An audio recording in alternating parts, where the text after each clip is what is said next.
Nice one, mate. Good morning, everyone. Thanks for joining us, or this afternoon in Australia. Hopefully, everyone can hear me okay.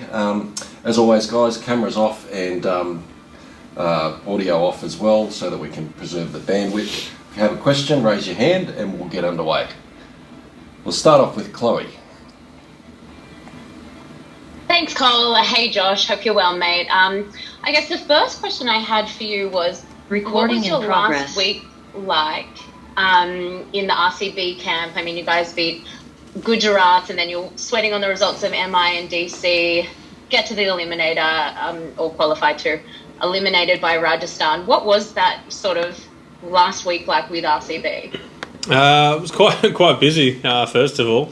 I think throughout the tournament you sort of have quite a few days off in between games, but that last week, sort of after that Mumbai Delhi game, then we had to quickly get ready for the next game, and away we went. So it was quite busy. I think playing at that new stadium is unreal. Just the crowds and the wicket, just the whole setup in general is pretty amazing. So it was, I guess, a good way to end. But we wanted to go one more, obviously. And I guess, so Sri Lanka now, the conditions there, kind of comparing with India, do you kind of see, you've been coming from the IPL, then going on to a white ball series in Sri Lanka, do you kind of see that as like more of a prime run-up as opposed to if you were coming straight from Australia? Yeah, obviously we're up and running. We're playing cricket. I think I was only home for a few days, and then we're back into it. So the body's feeling really good, and I think the wickets will be a little bit different here. Probably a little bit slower, take a bit more spin. I think the IPL wickets there's quite a fair bit of bounce on a few of the wickets, and the pace was okay. So it was good fun, and we might have something different here. Andrew McGlashan. I know. Oh, sorry. Yeah. Go I just had one more. If Cole doesn't block me yet, sorry, Cole. I wondered, did you suss Hasaranga out a bit? For the. Get some intel for our batters, maybe. Yeah, obviously Maxi was at RCB as well, so we had a close look at him. Maxi probably has more of an idea than me, being a bowler, but he obviously was a great player for us, big wicket taker throughout the whole tournament, really. So he's obviously a danger for the next few weeks. Andrew McGlashan. Thanks, Cole. Hey, Josh. Given the way things have sort of played out for you in the last 12 months, it almost feels like you're going into this tour almost more certain of your place in the T20 side than you might, particularly in the test matches later on, given the balance side. How do you reflect on the year? I know there's been some injuries in amongst that's prevented you playing in the Ashes, but how do you just sort of reflect on sort of the divergence of how things have gone in the last 12 months?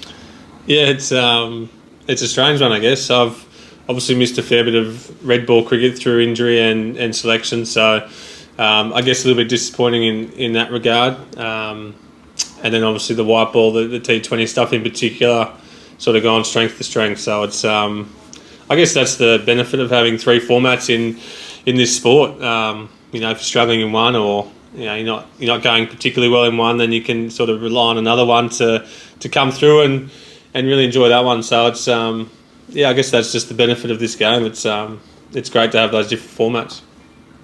You were part of the 2016 tour to Sri Lanka. Can you recall a bit of what the conditions were like and kind of what you might take from that? I know it's 6 years later, but into this tour? It was hot, first of all. Very sweaty. I think that we played obviously the test matches first. Apart from the first wicket, they obviously all took spin a lot.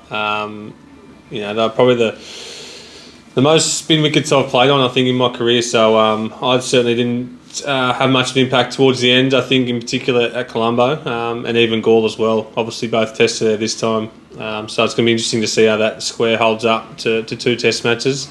Even the white ball stuff, I wasn't here for the T20s, but the one-dayers were in quite different grounds. We went up to Dambulla as well, so the wickets were a little bit different all the time. But I remember Colombo here being, first of all, very hot and sweaty, but I think it took quite a bit of turn as well. So, a few different challenges. Thanks, Josh. Cheers. Louis. Yeah, just picking up on what Andrew was asking there, I suppose, about your strange kind of, how you're a white ball guy now at the moment. Just going back to the test, when you got dropped from the test team in Pakistan, I mean, that hasn't happened too often for you, Josh. How did you kind of take it at the time? No, I was fine with it. Obviously, the conditions dictate the bowling lineup in the subcontinent, and after playing on that first wicket, I was pretty happy. I think to sit on the sideline for the next two. It was quite hard work, obviously for everyone, but the last two wickets probably did a little bit more as the game sort of went on in day 4 and 5. But that's the lineup we've got now. We're lucky to have Cam Green there to cover a lot of bases, and you obviously need airspeed on those sort of wickets to have an impact. So, I'm happy to play my role there.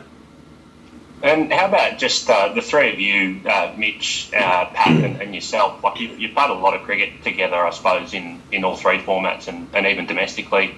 How do you kind of do the three of you kind of feel you're all, I guess, at the peak of your game? Is there a healthy rivalry between the three of you at the moment? Can you kind of tell me about that?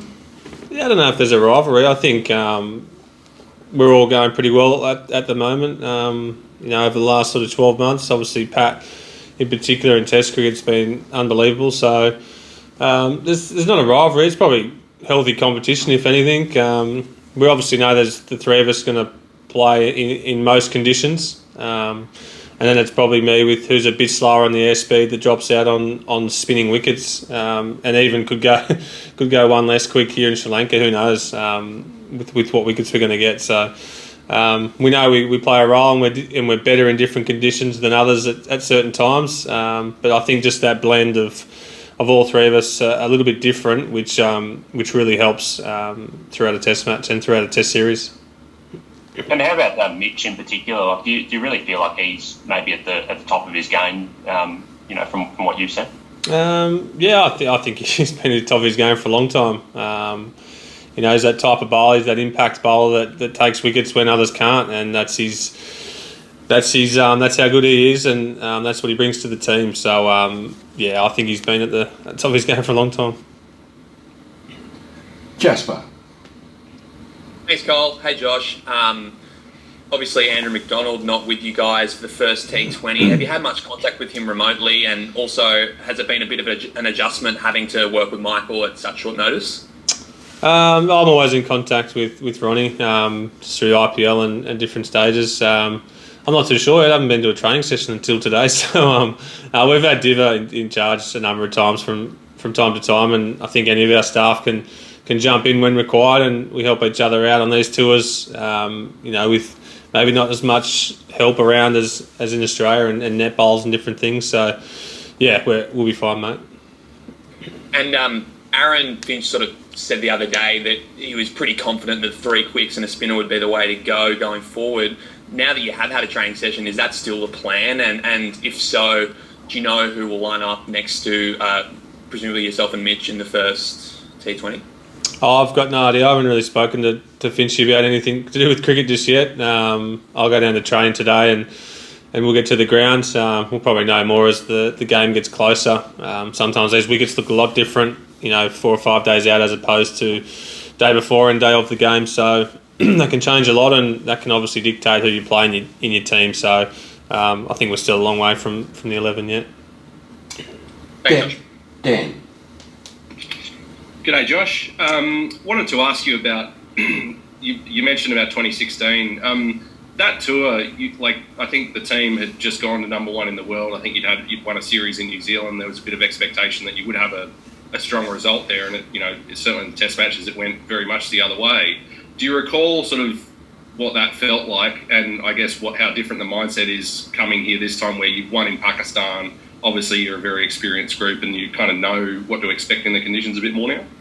Yeah, that's probably the spot on the experience. I think coming here last time was probably a lot of guys, if not first subcontinent tour, then probably second or third, and we're still quite young and inexperienced at that stage. We're number 1, but we played a fair bit of cricket at home, I think, and New Zealand as well. So, I think we're a lot more, got some experience now. We're a lot more confident, I guess, in in how our game holds up in these conditions, whether it be whatever format.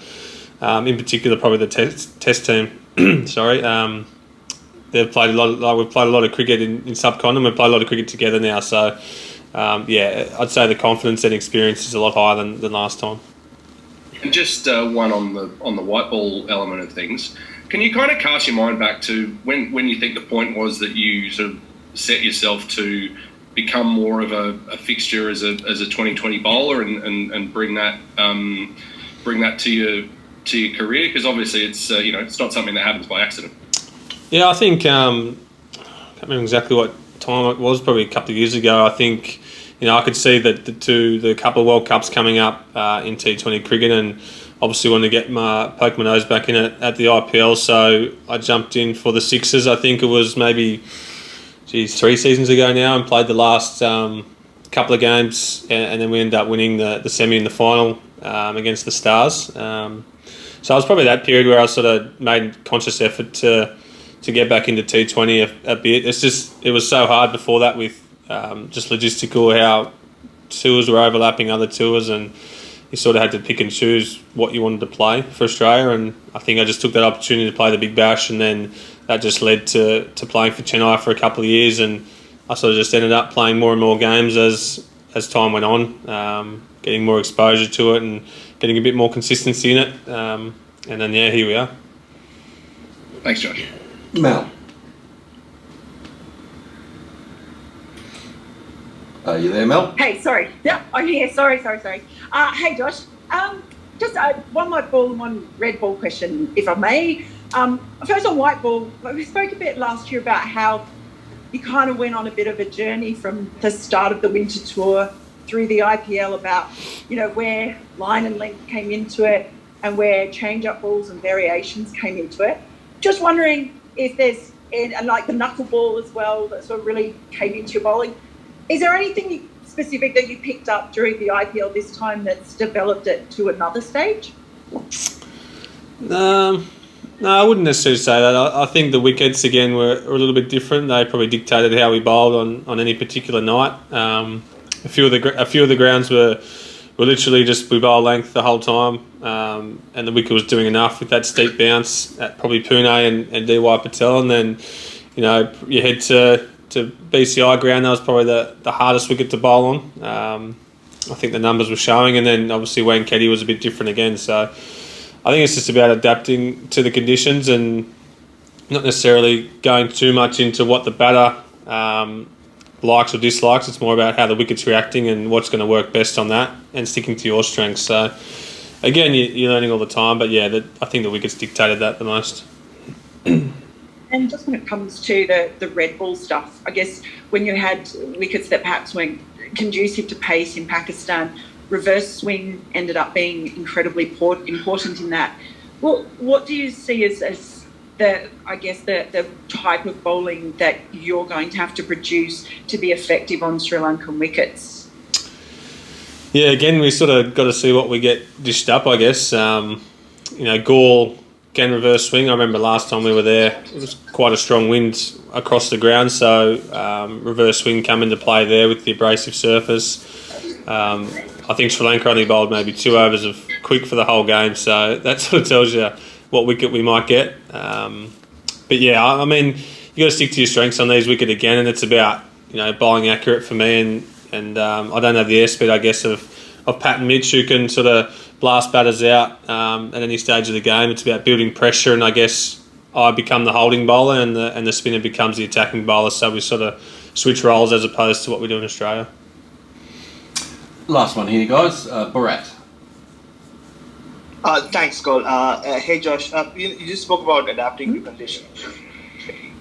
Strangely, you played so much more cricket away from Australia, T20 cricket, in the last 3-4 years than you have in Australia now. There are 6 more coming up in the subcontinent. Do you think that matters at all as you prepare for that World Cup later this year?